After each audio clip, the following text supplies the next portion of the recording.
নমস্কার বন্ধুরা, মনি কিচেনে আপনাদের সবাইকে স্বাগতম। আজকে আমি বানাবো ভাপা সন্দেশ। এখানে 2 প্যাকেট দুধ নিয়েছি। দুধটা গরম করে ছানা কেটে নেব। কড়াইয়ের মধ্যে দিয়ে দেবো।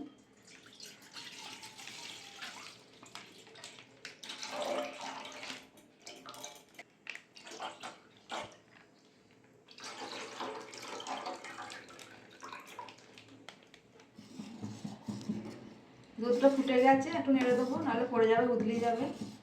আর এখানে একটু ময়দা নিয়েছি, ময়দাটা গুলে নেবো জল দিয়ে।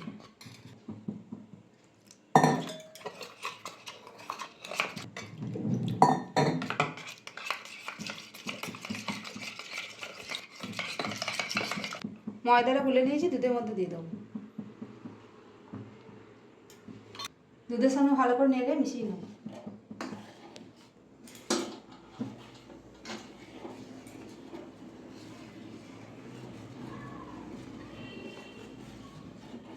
দুধটা ভালো করে ফুটিয়ে নিয়েছি। এবার আমি ভিনিগার দিয়ে দেবো, ছানা কেটে নেবো।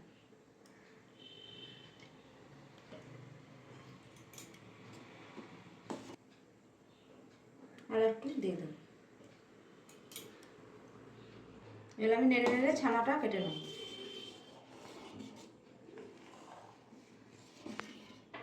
দেখুন বন্ধুরা, ছানা কাটতে শুরু হয়ে গেছে।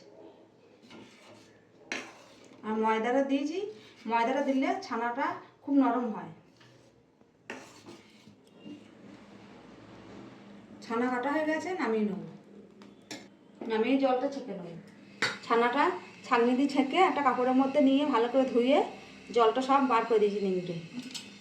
দেখুন কত নরম হয়েছে। দেখুন ছানাটা আমি মিক্সির মধ্যে দিয়ে দেবো।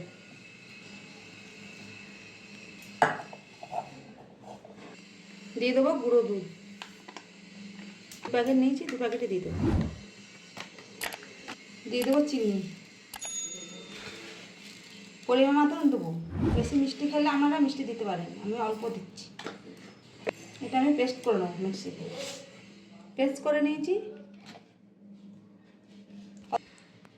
এখানে একটা বাটি নিয়েছি, বাটির মধ্যে অল্প ঘি দিয়ে দেবো।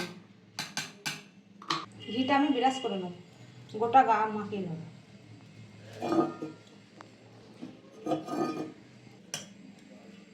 এবার আমি পেস্টটা ঢেলে দেবো বাটির মধ্যে।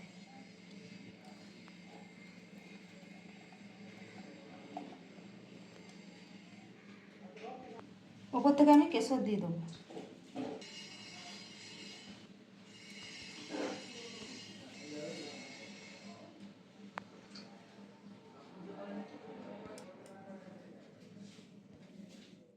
এখানে কড়াই বসিয়ে দিয়েছি, কড়াইয়ের মধ্যে জল দিয়ে দিয়েছি, একটা ট্যান দিয়েছি।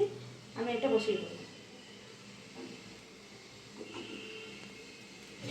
আর মিডিয়াম আছে 20 মিনিট ঢাকা দিয়ে ভাপিয়ে নেব।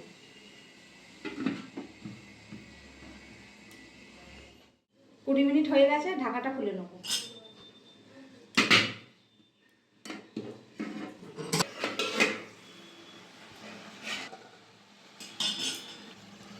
দেখুন বন্ধুরা, কত সুন্দর হয়েছে আর কত ফুলেছে, হয়ে গেছে। এবার আমি নামিয়ে নেব। সন্দেশে 5 গুণা একটু চামচ দিয়ে ছাড়িয়ে নিয়েছি। প্লেটের মধ্যে সন্দেশটা ঢেলে নেব।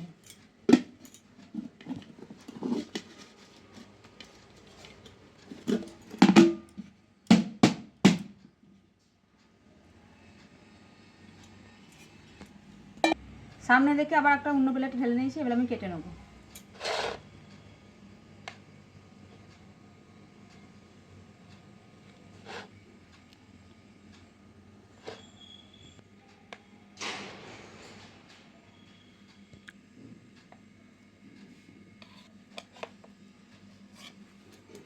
দেখুন বন্ধুরা, কত সুন্দর হয়েছে, কত নরম হয়েছে। দেখুন বন্ধুরা, আমাদের ভাপা সন্দেশ রেডি। আপনাদের ভিডিওটা ভালো লাগলে অবশ্যই লাইক, কমেন্ট, শেয়ার, সাবস্ক্রাইব করে দেবেন। দেখা হচ্ছে নতুন আবার একটা ভিডিওতে।